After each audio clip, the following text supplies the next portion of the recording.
All right, guys. So today we're going to be working on the V, vivid verbs and other words, because we're going to be using our goal again is to use words. Um, sorry, I missed an S.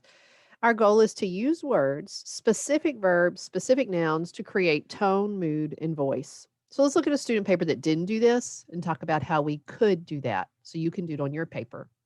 So here's the prompt. Remember when you're looking at a prompt, you always find the word right. This is true for anywhere. That's where you start. This stuff all just helps you think. Great to read. Totally should read it after you figured out what you're writing about because it helps you think about it, helps you brainstorm. So right here, you're writing an essay explaining the best way to learn new things. So find the sentence that starts with right. Find an essay that explains the best way to learn new things. So what am I writing about? I'm learning about the best way to learn new things. Okay? So I'm going to think about this. This kid decided, let's go down to a 2. Ones are completely off the point.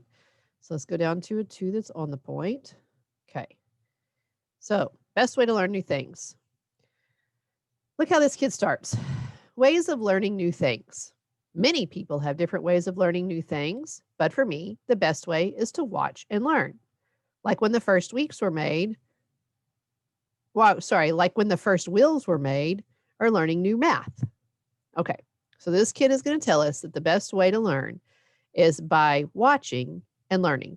All right, so let's talk about word choice. Let's start with vivid verbs. The goal when you're choosing words is number one, to be specific. Don't use 6 words when you can be specific.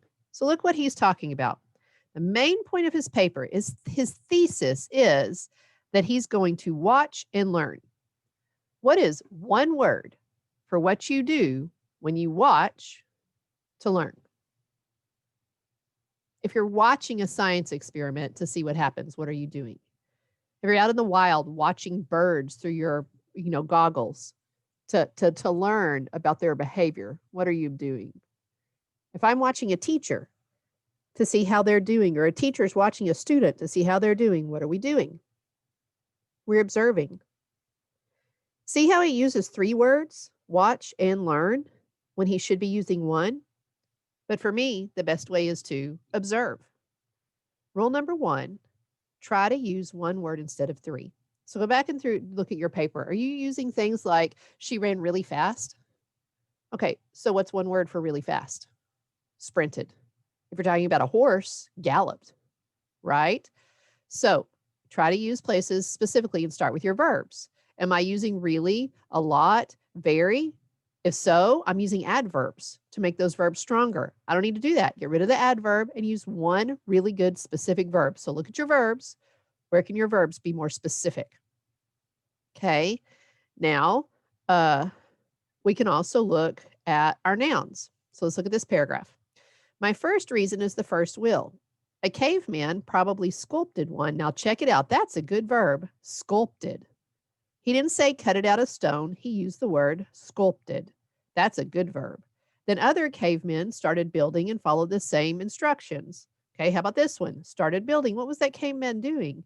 If this guy's sculpting and the other caveman um, is following him, what word could you use there? How about copied? A caveman sculpted one, the other caveman copied. Instead of started building and followed, copied the same instructions, and before you knew it, there was wheels everywhere.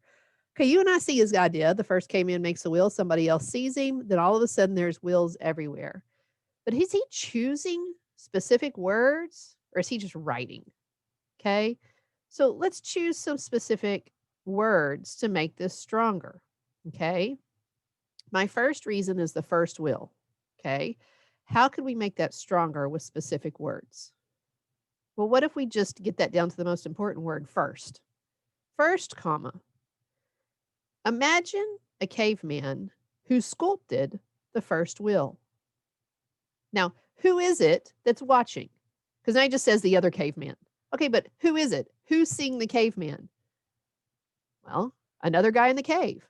Well, what's the word for somebody who lives next to you, even if it's in a cave? Well, or in the apartment next to you, or in the house next to you. What do you call him? Who's the guy that's going to see what you're doing in your backyard? What's your neighbor? Why didn't he use that specific word? It would have been so much better to say a caveman probably sculpted one and his neighbor instead of repeating a caveman and another caveman. So, who specifically, what specific word can you use? So, first, a caveman sculpted a wheel, and his neighbor, where we changed and started building the follow the same instructions to copied, his neighbor copied him. They both got good results. Okay, so we've got a specific noun, we've got a specific verb, we've just changed a couple of verbs and one noun. And then is there any other specific words that you can use to help create that vivid language? Okay, so he copied them. Okay, so then what's the specific word for why that caught on? How could you describe that wheel? What did it do? It wasn't exciting. I mean, it was, but that wasn't the main word. It wasn't fun. I mean, it came to be fun, but what's the main reason they wanted the wheel? Because they could move things with it. It was useful.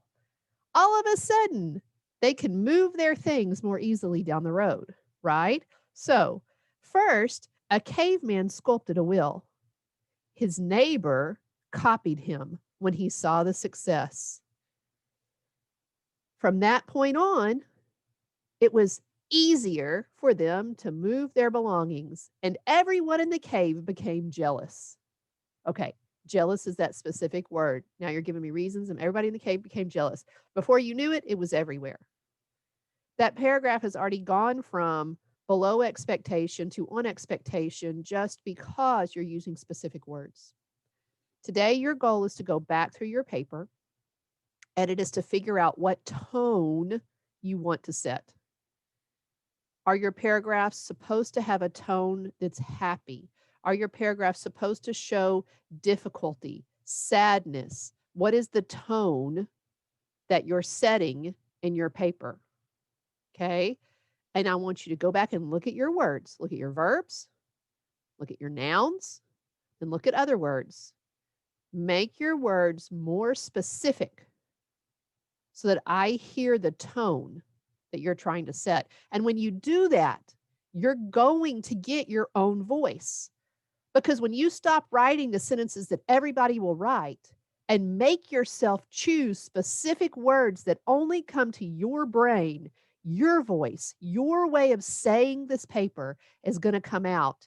And instead of reading 20 papers that sound exactly the same, I'm going to read 20 individual students telling me stories in their own words. And then you're becoming writers. Specific verbs, specific nouns, specific other words to create that tone. And in so doing, I will hear your voice like you're talking to me. Just you. Nobody else will sound like that. All right. Stop the video. Go for it. You have a few minutes. Make that paper better. Use the rubric. Look at the 4 steps on the rubric. Are you getting here? Or at least here? Okay, guys. Have a good day. Hope you do well. Can't wait to read your papers. I'm getting more excited.